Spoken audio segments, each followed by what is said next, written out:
Okay, so far, I just put on the intake manifold and the carburetor. I dropped the distributor in. And that's just like any other engine, not a big deal.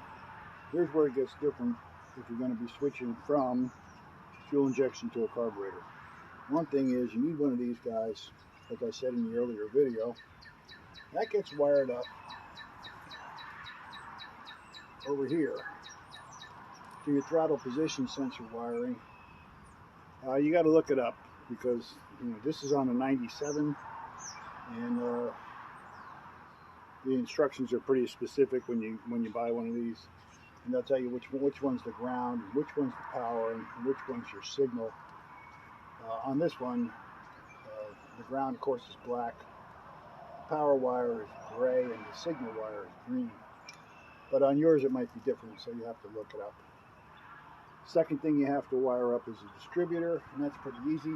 Somewhere you're going to find this tiny little coil.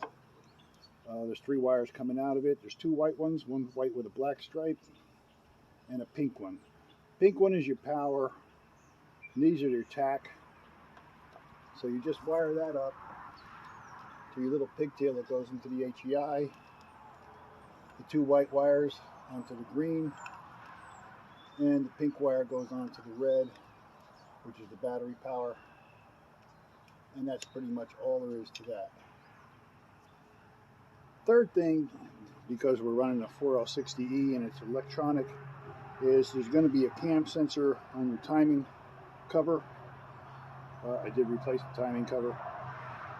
You got to hook up the cam sensor up. It's going to be 3 wires. Let's see, there's a pink one, a white one, and it looks like purple, might be brown. Hard to tell with these old wiring harnesses.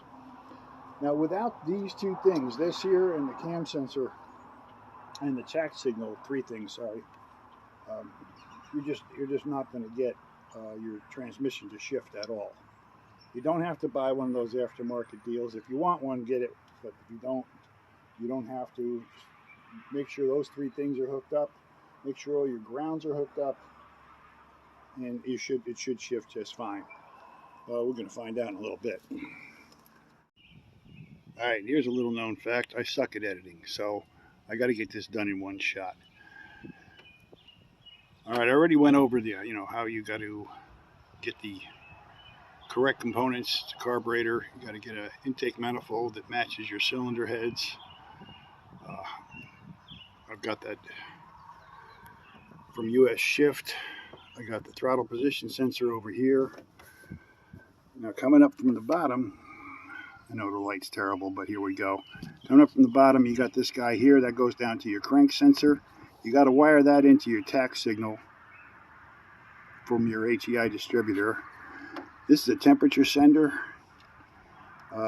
When you're shopping for your intake manifold, make sure that you find one that has a provision for this temperature sensor, because you're going to need that. And once you get all of that done, well, it's going to shift. Sort of. Okay, that's your HEI distributor back there with the 2 leads, one for power, one for the tack.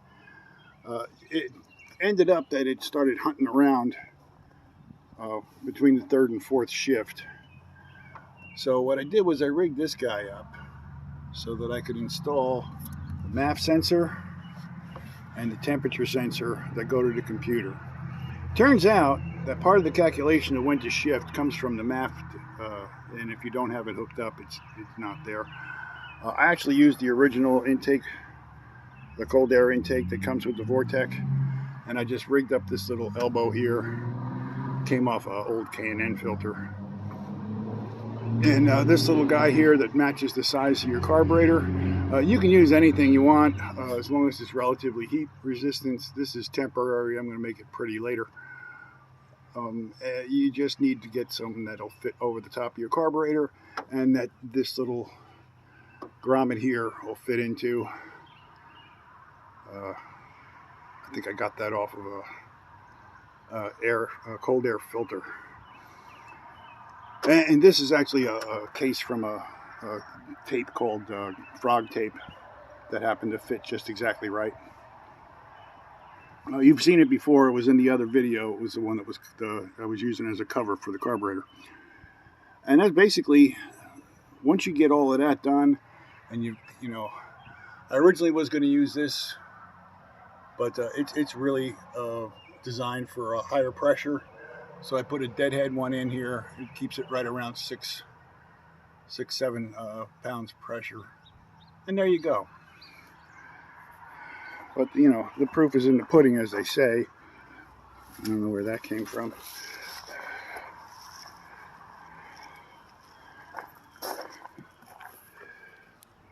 So we'll get the keys. This is the first time I started it today. I don't really care if you believe that or not.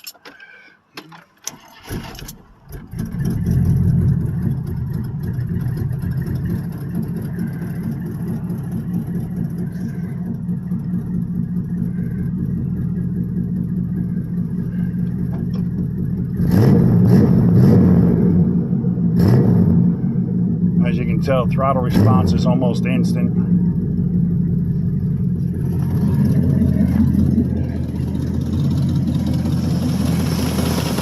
And it's got an exhaust leak, so that's the way it is.